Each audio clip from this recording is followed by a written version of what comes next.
अरे इस बारिश को भी अभी आना था। पापा, क्या चाचू का घर बहुत दूर है? नहीं नहीं, घर यही पास ही है। सुनो राजू बेटा, अपने चाचू के घर जाने के बाद मन लगाकर पढ़ाई करना। वैसे तो भैया तुम्हें किसी चीज की कमी नहीं होने देंगे, लेकिन फिर भी कभी घर के कामों में हाथ बटा देना। हाँ पापा, आप चिंता मत करिए, मैं चाचू को शिकायत का एक भी मौका नहीं दूंगा। बातों बातों में वो दोनों लल्लू के घर पहुँच जाते हैं। लो लो लो लो लो लो लो लो लो लो। अरे भैया, ये आप क्या कर रहे हैं? ओ पप्पू, तू? वो कुछ नहीं, मैं तो बस देख रहा था कि पोछा ठीक से काम कर रहा है या नहीं। गोरी उठो, क्या महारानी की तरह सोई हो? मैं थोड़ी देर बाहर क्या गया, तुम तो सो ही गई। अरे क्या है, क्यों चिल्ला रहे हो? अरे भाई साहब, आप कब आए? मैं तो बस अभी अभी आया हूँ भाभी। आप बताइए, आप कैसी है? मैं तो मजे में हूँ। वैसे आप अचानक यहाँ, कोई काम था क्या? अरे क्या भैया ने आपको नहीं बताया? भैया, मैंने तो आपको कबूतर चाचा के साथ चिट्ठी भिजवाई थी, क्या आपको याद नहीं? अच्छा, हाँ हाँ, याद आया। अरे गोरी, मैं तुम्हें बताना भूल गया, हमारा राजू स्कूल में फर्स्ट आया है और अब आगे की पढ़ाई के लिए उनके जंगल में अच्छा स्कूल नहीं है, तो इसीलिए राजू ने हमारे जंगल के स्कूल में दाखिला लिया है। तो जब तक उसकी पढ़ाई पूरी नहीं होगी, वो हमारे साथ रहेगा। क्या? अच्छा, तो अब आप हॉस्टल भी चलाने लग गए हो? अच्छा है, अच्छा है। राजू तो बहुत होशियार है। चलो मैं चलता हूँ भैया। राजू बेटा, अपना ख्याल रखना और मन लगा कर पढ़ना। मैं कभी कभार तुमसे मिलने आया करूँगा। ठीक है पापा। पप्पू अपने बेटे को छोड़कर अपने जंगल लौट गया, लेकिन गोरी को ये बात अच्छी नहीं लग रही थी। मान न मान, मैं तेरा मेहमान। ठीक है राजू बेटा, अब तो आ ही गया है तो मैं तेरी ऐसी खातिरदारी करूंगी कि तू 2 दिन में ही यहाँ से भाग जाए। जब तक ये यहाँ पर है, इसे अपना नौकर बना कर रखूंगी। अब गोरी के दिमाग में सिर्फ राजू को परेशान करने के प्लान चलने लगे। जैसे ही राजू पढ़ाई के लिए बैठता, वो किसी न किसी तरीके से उसकी पढ़ाई में रुकावट लाती और उसे बहुत काम लगाती, लेकिन बेचारा राजू गोरी का हर काम चुपचाप करता। अरे इसे कितना भी काम लगाओ, ये तो दिन रात पढ़ाई कर रहा है, क्या करूं? अरे जग्गू, कहाँ गए थे? कितनी देर हो गई है, ये भी कोई समय है घर आने का? अरे अरे पापा, आप तो आते ही शुरू हो गए। मैं तो बस अपने दोस्तों के साथ खेलने गया था। आज तो मैंने बहुत आम खाए हैं, मैं बहुत थक गया हूँ। अच्छा, तुम्हारी परीक्षाएं नजदीक आ रही है, अब तक तुमने अपनी किताब का एक भी अक्षर पढ़ा है? जरा देखो राजू को, जब से आया है तब से मन लगा कर पढ़ रहा है और खाली समय में घर के काम भी कर रहा है। कुछ सीखो इससे। चुप करिए लल्लू जी, मेरा बेटा भी बहुत होशियार है, उसे किसी एरे गेरे से मत जोड़िए। मेरे लाल, चल, तू थक गया है ना, खाना खाकर सो जा। नहीं, मुझे नहीं खाना, खिलाइए इसी राजू को। जग्गू गुस्से में अंदर चला गया। अरे अरे मेरे लाल, रुक जा। देख लिए अपने लाल के नखरे, तुम्हारे लाड़ के वजह से ही तो वो इतना आलसी हो गया है। हाँ हाँ, आप ही पर गया है।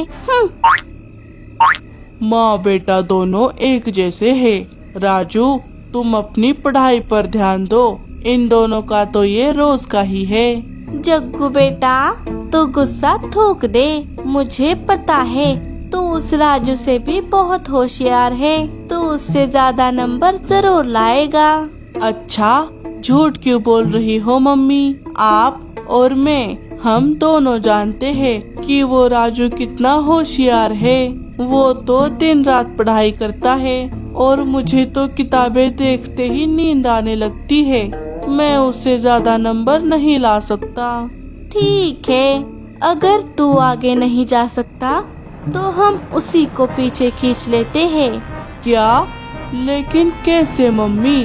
आप क्या करेंगी? मेरे पास एक खतरनाक आइडिया है। अब तो देख मैं कल क्या करती हूँ। अगले दिन गोरी अपना सोने का हार पहनकर बाहर आती है। सुनिए लल्लू जी, आज मैं अपना ये सोने का हार पहनकर शादी में जाने वाली हूँ। हाँ हाँ, जाओ जाओ, तुम्हें तो आदत है दिखावा करने की। अरे मैं तो अपना पर्स अंदर ही भूल गई, अभी लेकर आती हूँ। ऐसा कहते हुए गोरी अपना सोने का हार वहीं रख देती है और जग्गू को इशारा कर कर अंदर चली जाती है। जग्गू चुपके से वो हार सबकी नजरों से छुपाकर राजू के बैग में डाल देता है। राजू पढ़ाई में इतना मगन था कि उसे कुछ पता नहीं चला। थोड़ी देर बाद गोरी बाहर आ गई और जोर जोर से चिल्लाने लगी। हाय लल्लू जी, ये क्या? मेरा हार कहाँ चला गया? कहाँ गया मतलब? तुमने कहाँ रखा था वहीं पर देखो। अरे यही तो रखा था मैंने, कहीं किसी ने चोरी तो नहीं कर लिया? बाहर से यहाँ कोई आया था क्या? नहीं, बाहर से तो कोई नहीं आया। गोरी तुम यहीं पर देखो, हार यहीं पर होगा। अरे मैंने कहा ना यहाँ पर नहीं है। अगर बाहर से कोई नहीं आया था इसका मतलब चोर घर में से ही कोई है। क्या? घर में से? गोरी तुम मुझ पर शक कर रही हो? अरे कलमुही, वो हार मैंने ही तुझे लाकर दिया था, भूल गई? हाँ हाँ मुझे याद है। अगर आपने नहीं तो बचे ये दोनों। राजू तूने ही मेरा हार चुराया होगा। अरे चाची, ये आप क्या कह रही है? भला मैं आपका हार क्यों चुराऊंगा? गोरी तुम राजू पर इल्जाम मत लगाओ, पहले अपने बेटे से पूछो। अरे पापा, मैं हार क्यों चुराऊंगा? आप चाहे तो मेरा बैग खोलकर देख सकते हैं। हाँ हाँ, मैं देखता हूँ। अभी दूध का दूध और पानी का पानी हो जाएगा। लल्लू जग्गू का बैग खोलकर देखता है, लेकिन उसे उसमें कुछ नहीं मिला। अरे इसमें तो किताबें भी नहीं है। तो अब आपके लाडले भतीजे की भी बैग देख लो। लल्लू राजू की बैग देखता है तो उसे उसमें गोरी का हार मिल जाता है। ये देखकर राजू और लल्लू दोनों ही चौंक गए। हाँ, मिल गया मेरा हार, चोर कहीं के। देखा पापा, आपका भतीजा कितना होशियार है। मुझे तो पहले से ही इस पर शक था।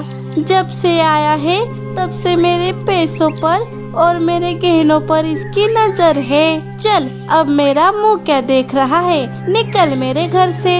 अरे चाची, आप गलत समझ रही है। मैंने आपका हार नहीं चुराया। ये मेरे बैग में कैसे आया मैं नहीं जानता। अच्छा, अपनी सफाई अपने पापा को देना।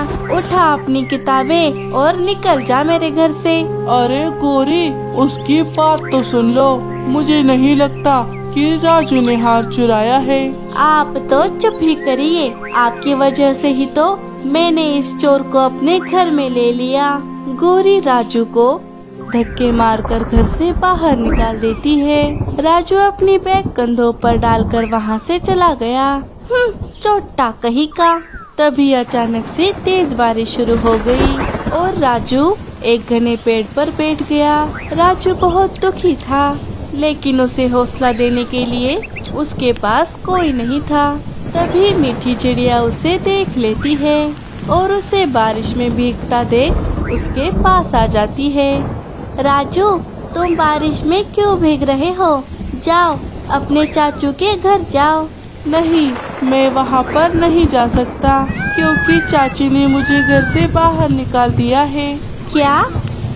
चलो पहले हम घर चलते हैं, मेरे पीछे आओ। मीठी राजू को लेकर अपने घर आ गई। अब मुझे बताओ राजू कि गोरी ने तुम्हें घर से बाहर क्यों निकाला? राजू ने सभी घटी घटना मीठी को बता दी। मीठी भी सब बात सुनकर बहुत चौंक गई। क्या? लेकिन अगर तुमने हार नहीं चुराया तो वो हार तुम्हारी बैग में कैसे आया? पता नहीं चिड़िया मौसी। लगता है गौरी ने ही ये सब किया है। जाने दो राजू, तुम चिंता मत करो। अब तुम यही अपनी पढ़ाई पूरी करो और पूरे जंगल में अव्वल आओ। शुक्रिया मौसी, आपने मेरी मदद करके मुझे बहुत बड़ी परेशानी से बाहर निकाला है। अब मैं बहुत मन लगा कर पढ़ूंगा। तुम्हारे जैसे होशियार और मेहनती बच्चों की हमारे जंगल को बहुत ज़रूरत है। रात हो गई। रात का खाना खाकर सभी सो गए। सुबह जब राजू की आँख खुली तो उसने देखा कि मीठी अपने छत पर कुछ कर रही है। वो भी उसके पास चला गया। अरे मौसी, ये आप क्या कर रही है? अरे वो कल की बारिश में घोंसले की छत खराब हो गई है। अब ये बारिश को नहीं झेल पाएगी। हाँ, छत की हालत देखकर तो ऐसा ही लगता है। और मैंने घोंसले की दीवारें भी देखी है, वो मिट्टी से बनी है। मुझे लगता है कि इस बारिश में वो ज़्यादा दिनों तक नहीं टिकने वाली। अच्छा, अब तो लगता है मुझे घोंसला ही नया बनाना होगा। लेकिन घोंसला बनाने में तो बहुत समय जाएगा। तब तक मैं अपने अंडे का ख्याल कैसे रखूंगी? अंडे से बच्चा भी बाहर आने वाला है। अरे मौसी, आप चिंता मत करिए। आपको अंडे को छोड़कर घोंसला बनाने की कोई ज़रूरत नहीं। मैं हूँ ना, मैं आपके लिए सारी सुविधाओं से भरा घोंसला बना दूंगा। क्या तुम? अरे बेटा, तुम तो अभी छोटे हो। क्या तुम्हें घोंसला बनाना आता है? हाँ मासी, हमारी किताबों में यही तो हमें पढ़ाया जाता है। इसी बहाने इतने दिनों से जो मैं पढ़ रहा हूँ वो असल में कर कर देखने का मौका मिल जाएगा। एक तरीके से ये मेरी पढ़ाई होगी।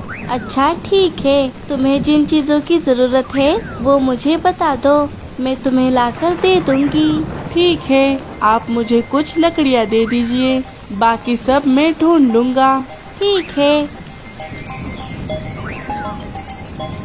सबसे पहले मुझे मौसी का घोंसला बनाने के लिए एक अच्छा और घना पेड़ ढूंढना होगा। तभी राजू उड़ते उड़ते एक घने पेड़ के पास आ गया। हाँ, ये पेड़ सही रहेगा। ये जगह भी कांटेदार झाड़ियों से भरी है। यहाँ पर शिकारियों का खतरा भी नहीं होगा। राजू घोंसले का सामान इकट्ठा करने लगा। लकड़ियाँ और मिट्टी तो उसे मिल गई थी। उसने पेड़ की राल, कमल के पत्ते और कुछ कैक्टस के कांटे इकट्ठा कर लिए। पहले मजबूत लकड़ियों का ढांचा बनाना होगा।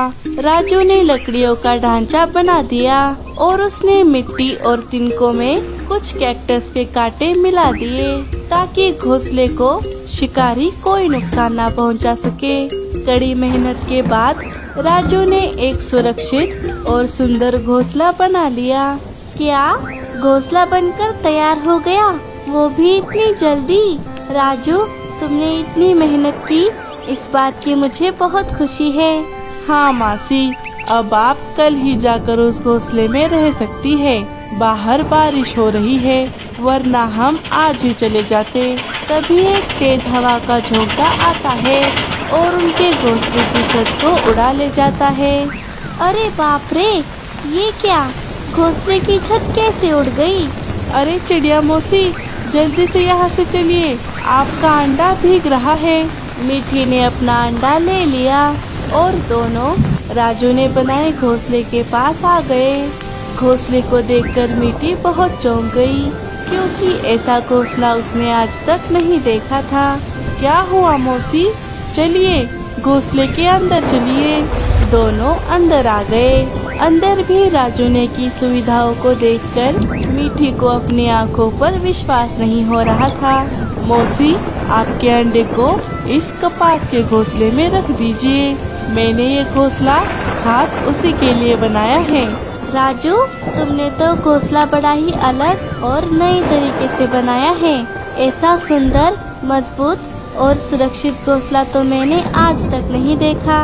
अच्छा, आपको घोंसला पसंद आया? ये सुनकर मुझे बहुत अच्छा लगा।